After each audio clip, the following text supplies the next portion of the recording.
Урматтуу Рысбек Жантаевич, Нарын областынын жолдору боюнча тизмеде турган титулдук капиталдык беренелер салымына тизместе тургандар качан бүтөт? Основаниялары коюлган, качан асфальт базылат?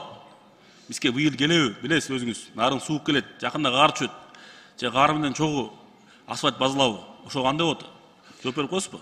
Улан Болотбекович, баягы биз фракцияда дагы жооп берилди эле, график боюнча сиз менен такташканбыз. Ошол график боюнча ошол объектилер жазалат.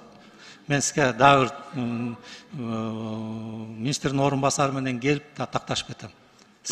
Ошо биз такташканыбызга уже бир 10 күн өттү да. Бир да объект базыр элек. Болгон ат башынын ичинде, айылдын ичинде жолдор 1-3 километр базылды, калган жок, турат дагы элечи.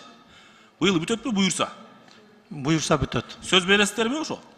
Сөз беребиз, баягы Талант Осмонбекович келгенде дагы график менен көргөзбөдү беле. Рахмат. Андан тышкары Нарын аэропорту боюнча маалыматыңыз барбы?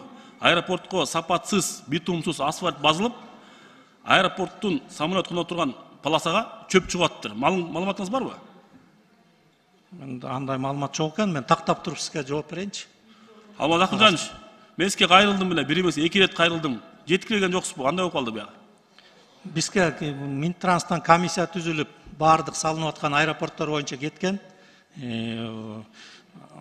Ошол жумушчу топ түзүлүп кеткен, анан келгенден жыйынтыгын бермек. Ошол комиссия келгенден жыйынтыгын алгандан сизге анан. Жок, биз кайрылып жазганбыз, Алмаз Акынжанович. Улан Болотбекович, туура айттыңыз, өткөндө кайрылгансыз, официалдуу түрдө Минтрансқа мен жөнөттүм, жоогун алганда анан сизге чогуу киребиз. Ошондо ким качан эмне кылды, толук маалыматты сизге беребиз. Рахмат.